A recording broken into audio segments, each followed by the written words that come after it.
Okay, yeah. So welcome, week 8. We're going to be talking about arranging, and I've gone ahead and pulled up the exact same file that I had the first lesson when I was making weird beat patterns like this.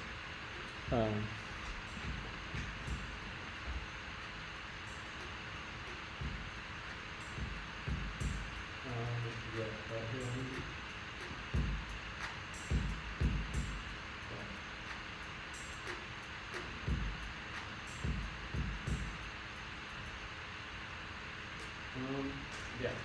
But so that's super weird. I changed the tempo from what we were originally working with.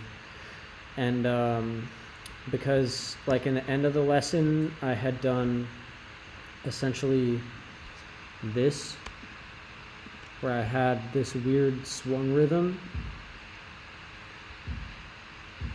God, I really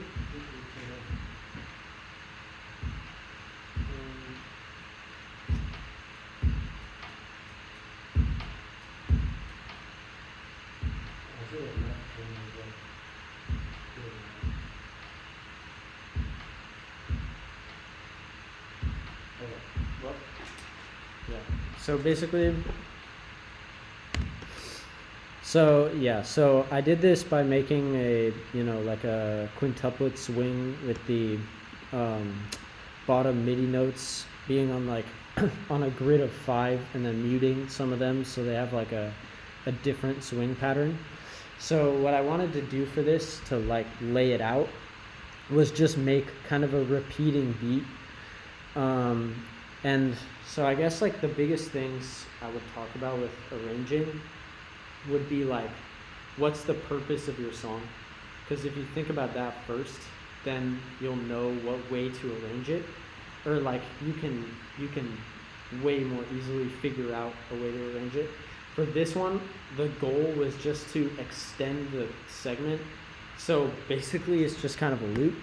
But if I wanted to make this into like a full-fledged lo-fi beat track, I would add a couple more sections to it, maybe like a breakdown and another build-up, like, and then maybe like a B section.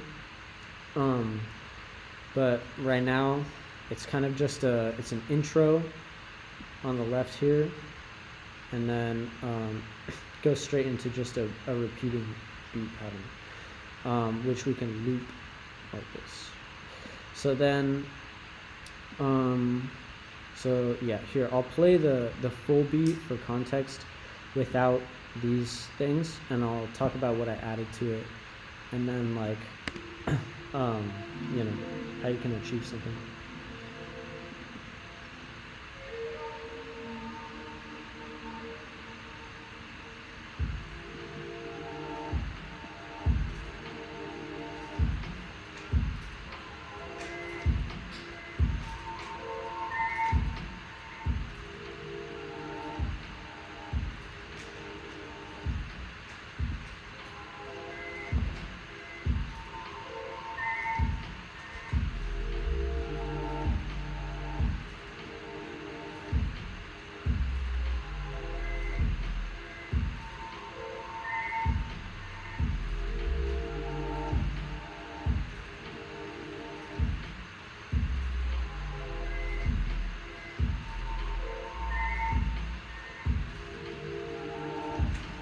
All right, so that's basically the loop right there.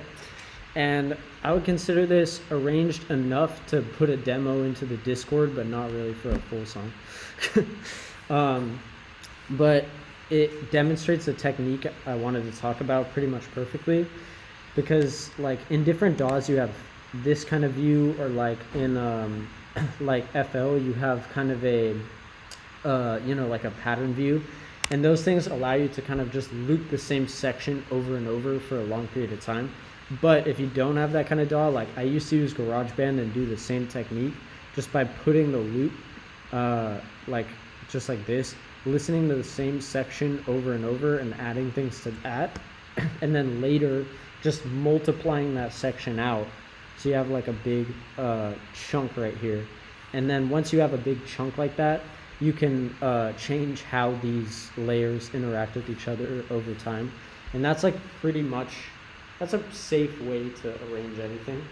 Um, and then how it's actually structured, like whether you want like intro, chorus, bridge, chorus, like those kinds of, like overarching like form structures, really depends on the genre or like functionality of the song you're making. Because like if you want something that's designed for a crowd, you might want a more heavy build-up section than if you're making something for like background music, and there's a lot of things in between.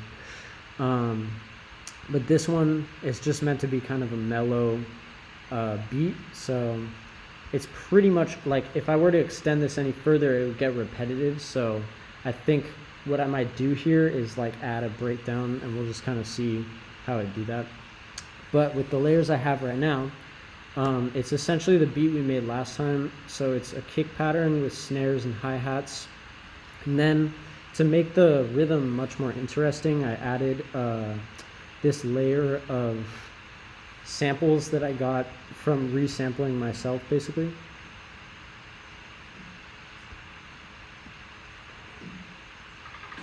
So this is how they sound. And they're basically like, I was making a trap beat, and I used the Ableton Warp feature to just stretch it out like insane in the beats mode, and I just got these weird artifacts. I chopped them out of that original sound and just added them in here, and they don't fit on the grid at all. They just are super weird, but that adds to the like wonky feel of the drums. And then there's also some weird little percussion details from a little kit I made of weird sounds I found in the Ableton library. Yeah, and then there's also a Wilhelm scream for no reason. Yeah, and then basically I took a loop that we got from Muse 173, because I just thought like, oh, I just have a bunch of drums right now. What could I put it over? I found some cool chords that I liked from that, and I used that as the melodic content. And I didn't want it to just be the loop, so what I did is I chopped up. I first of all put a sidechain compressor on it, so when the kick comes in, it ducks out and gets very quiet. So it has kind of a pumpy feel. And I also added these glitch effects by hand. Like, there's more like.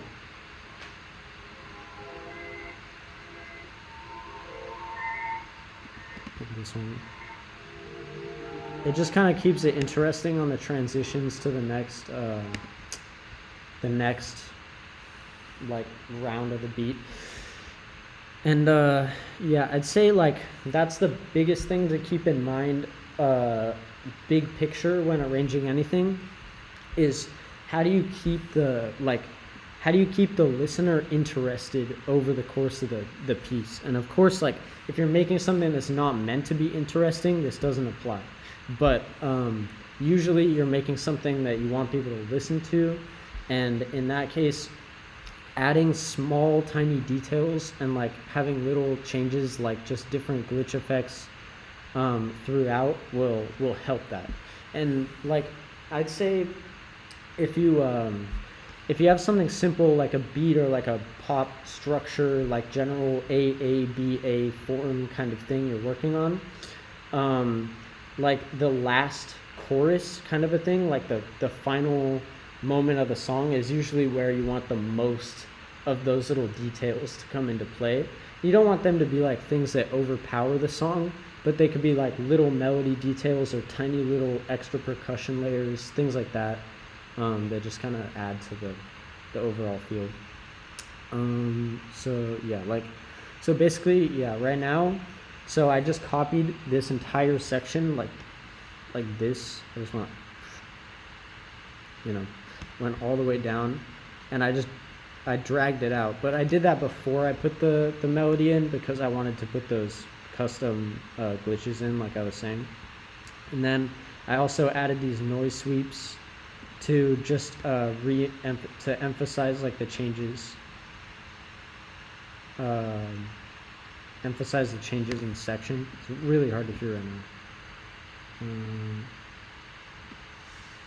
That's how it sounds. It's just noise. Just very simple. But those things like help just kind of subconsciously move things along. And also, I kind of don't like this bass line at all, but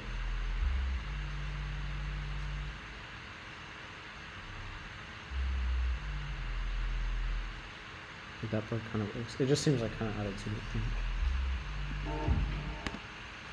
Yeah, so wait, master.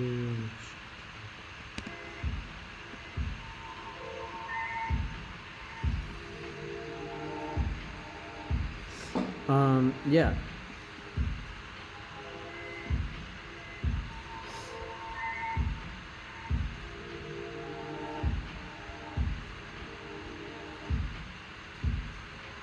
So you can hear the little like glitches in the keys, keep it like different.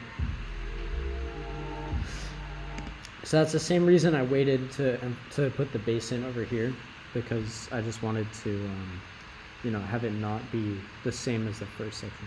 So now if I wanted to do this, like make a kind of a B section, so I just took those because I feel like the drums have been going on kind of the same for a while here.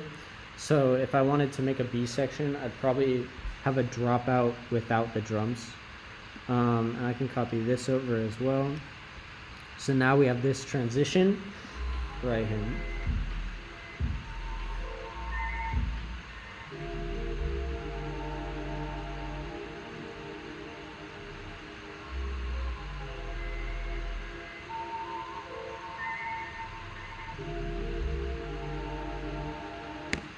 So yeah, and it's kind of weird. Maybe I could go back to the first thing. No, it kind of wouldn't fit. So yeah, another thing you can experiment with is changing the pitch.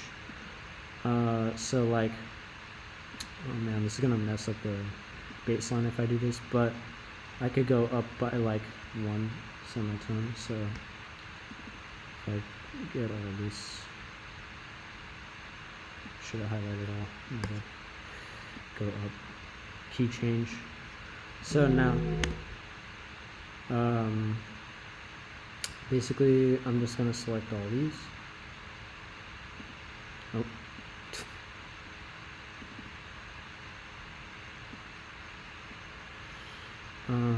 Move them up. Okay. So now we have like a bigger change. So something I like to structure myself around when I'm working on a track is like I think about the moments that come from the thing. So this isn't a very good example of a track that does this because, like I said, I literally just arranged it to be just an extended version of the beat we made in class. But if like especially for things that I actually care about, I really care about the moments that happen in the song. So I don't just want to make like a random build up for no reason, just to be like, oh, it's a build up to the drop. Like I really pay attention to like how the particular moment hits when it's like a transition. So right here we can kind of focus on this and get it to be like a good transition.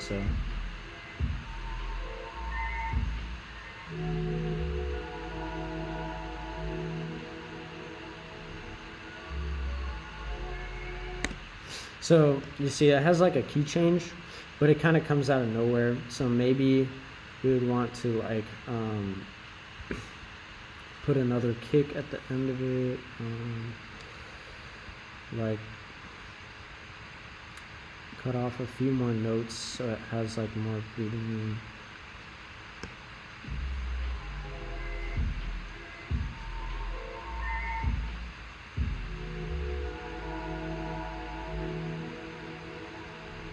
So now it has way more silence there, which I kind of like. I don't know, might cut some things down a little bit more and make it even more like. So it's basically just a snare and then nothing. So it's like, and I don't know if I want it like fully. Let's experiment with having the noise still be in there instead of silent.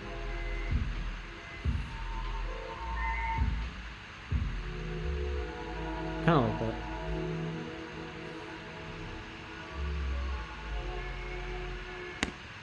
And this is cool, but like since the drums dropped out, it's kind of lacking in rhythm, so I might do something like this.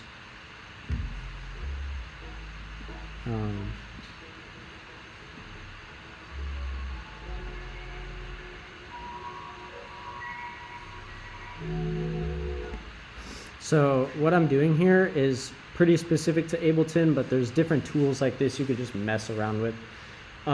This is just changing the way that Ableton's warping the sample, and I'm just trying to get more rhythm out of it.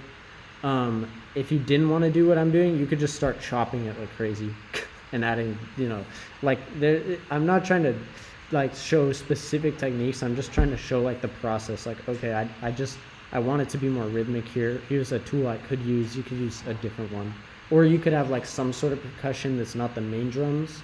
It's a good way to make like a breakdown as well.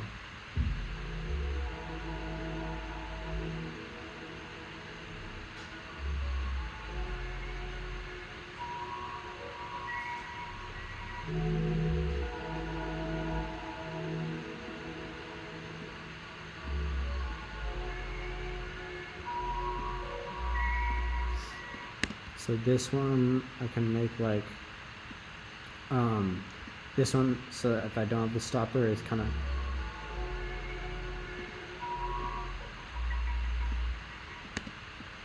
yeah.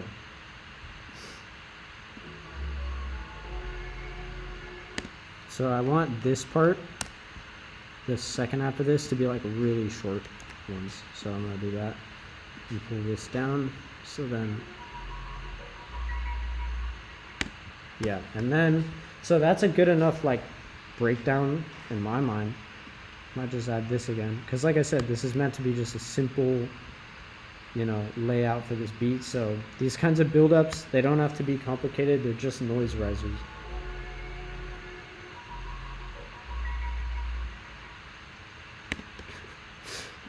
I'll bring these up a little bit, and then let's see. So now we can just put the bass itself and the drums. So let's go like one section here. God, it's gonna be like everything.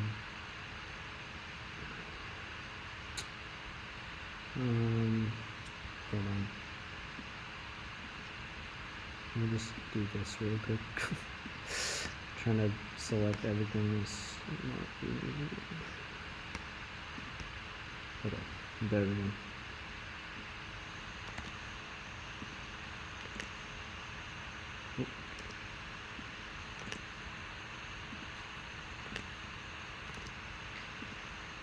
Okay, there we go. So now I have the drums back in,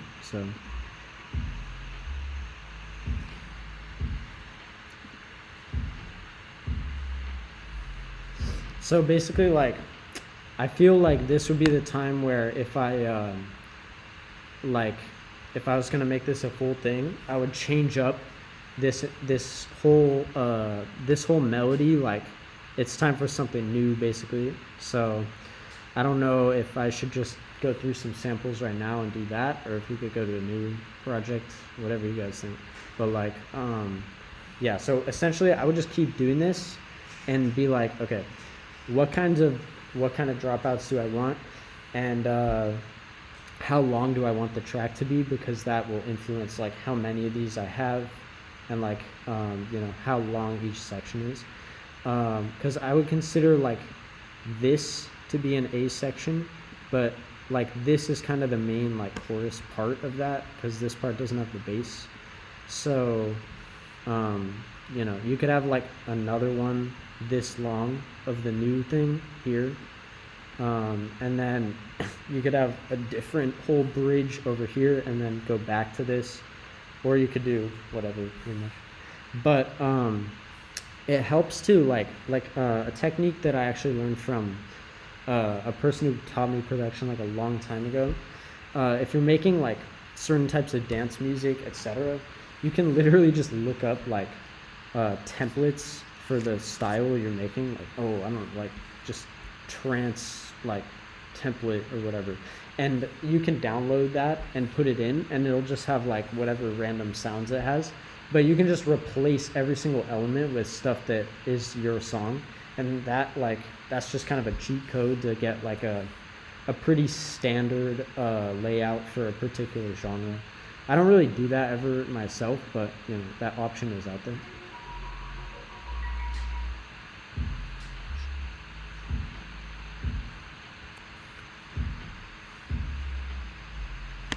I feel like the bass, like, it's just a sub bass, but I feel like I could use some cool stuff now.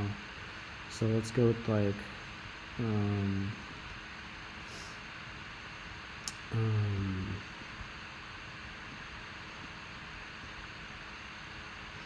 that.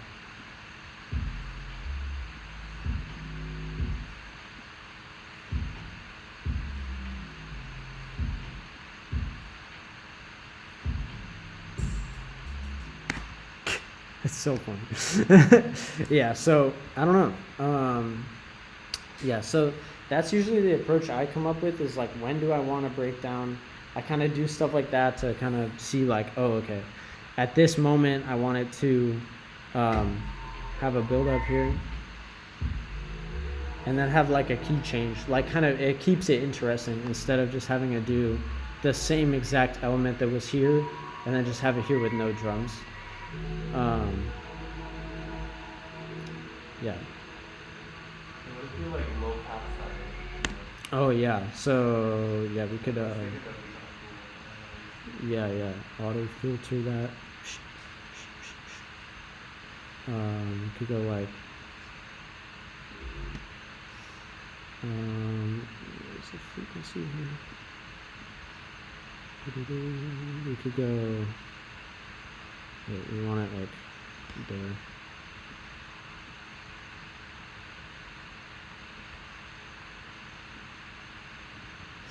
Something like that.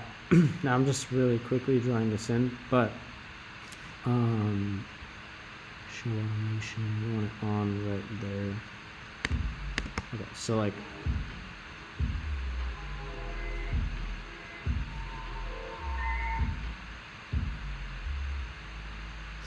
it's kind of too slow.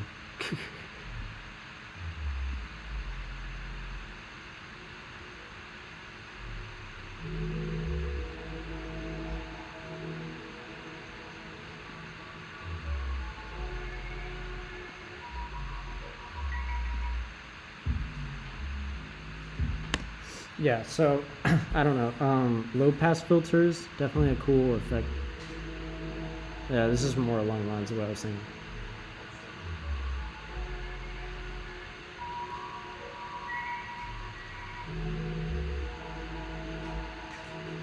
Yeah, like for something like for like big ambient pieces, and just for like things that you put more production time into in general, like things you care about, the more stuff you can have constantly changing, the better. Like if you have some synth sound, the more you can add to like change it over a big scale of time, the better, because it just makes it more interesting. And even if it's perceived as like a similar or the same like thing to fill up the space in the same way, if it's constantly changing in just a really subtle way, it just makes the whole track sound more professional and just be like more interesting to listen to. So yeah, I don't even know, like, do I have a good example of that? Let me see. I don't know, but I could just go to a song that I've made that's a fully laid out, and just we can just look at what I did and what I thought about while doing it. So yeah, let's do that. And also, I can stop soon. We can do some questions, but like this, yeah. So I'll talk about this. This is my song called Glider, and basically, it's oh wait, shoot, I just, oh man, so messed up the recording a little bit because I changed the size of the window. Yeah, there we go, ish. Okay, so basically, with this one, um, I had, like I said, I had it in a big stacked loop for a really long time, and the whole goal was like, how do I arrange this thing? So I decided that I wanted this moment where the main melody comes in. It's down here, so it's weird organization, but this is the main melody of the song right here.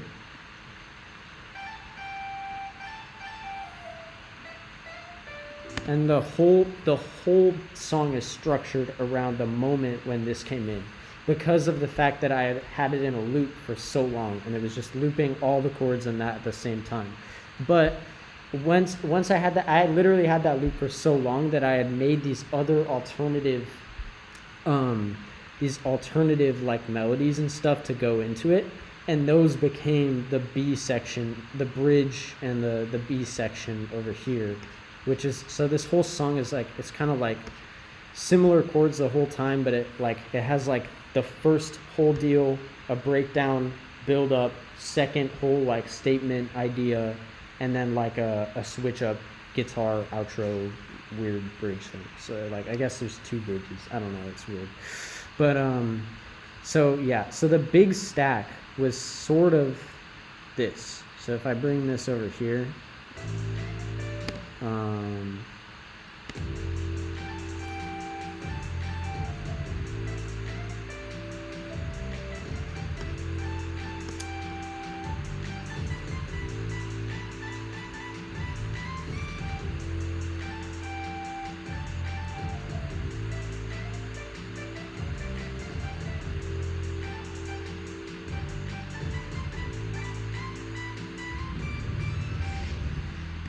so that like was the big stack that I had repeating over and over and over. But like the thing was, is I could have made the song like have those elements exist for much longer, but I felt like that melody is kind of piercing and very like in your face. So I only ever have it play right there with that context, and then once again right after it in a breakdown with a different context, and then that's it for the whole song, even though that was the song. Like that melody is the definition of the song to me, and everything after it came later, all this stuff over here, to kind of complete it in the process. So I guess I'll play the whole song and just kind of give a description of like, or I don't know, like basically, so I took I'll give a description and I'll play it. So I took the stack and I decided which kinds of chords I wanted actually in the chorus part, and which ones, because I had all these different types of loops, as you can see here, which ones fit better as a build-up. So I separated them out like that, by kind of like copying the whole chunk over and then like deciding which ones went where. And part of the whole deal with that was that I had this chord progression that was like in a different key almost, but like reharmonized the melody. So that part I had like, I decided to just do a transition straight into it because it sounded good on its own, but then I wanted it to build back up into the drums. But like essentially like the drums themselves were also pretty intense, to be repeated for a long period of time. So I went from this section into a real build-up that had this other chord progression from the original thing again. So this is kind of a restatement of the main chords, but now it has a different bass in it, and that bass hints at the next section. So this part is meant to be like, whoa, transformation. And you can hear the melody building up very quietly in the background. And this is a low pass, same thing we just did. Low pass really gives that like growing throughout time effect.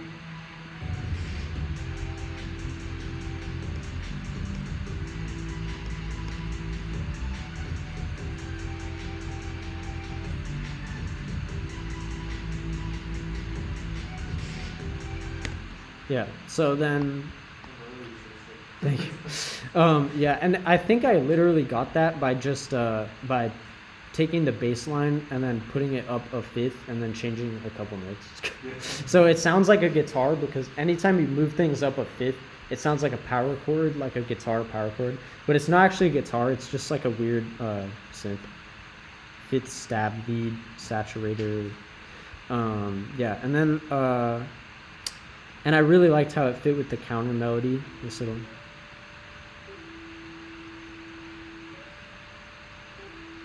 Yeah, so then I was really satisfied because I had I did this kind of in order, like I had that section and the transition in between them. So essentially I was like, well, what do I do now? So I was kind of playing the song over and over for a long time, and I just sang out some ideas that could be like a good switch up. So I just came up with some little melody things. So that became this section, where is it?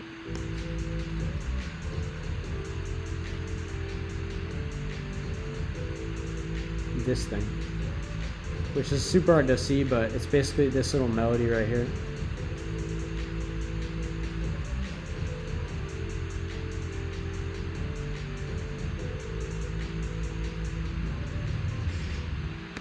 And then I decided to finish the whole thing with a guitar chord progression that I wrote around the melody, which also like recontextualizes it. But the melody, again, never plays over it because it just it didn't need to. I felt like it already had its statement in the song. So, but I did have the counter melody come back in because this counter melody, like, it really kind of drives the emotion of the song, I think.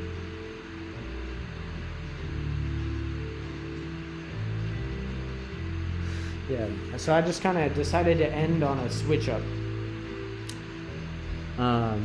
But like, yeah, if I needed the song to be 5 minutes long, I could have made a huge build up right here and then gone into a restatement of the original melody, but that's not what I wanted to go for. So I kind of went for like an intro, chorus, breakdown, build up, like chorus 2, and then like weird little like vamp section, and then guitar like breakdown ending.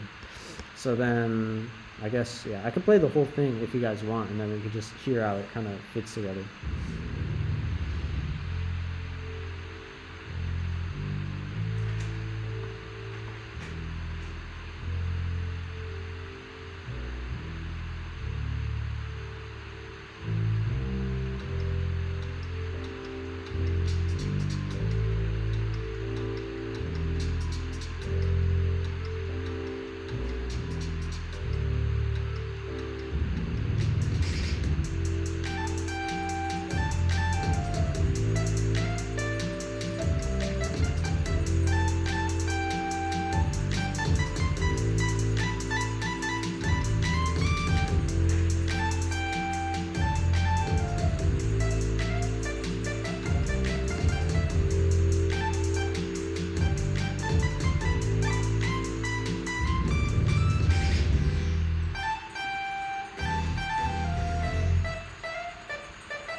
Yeah.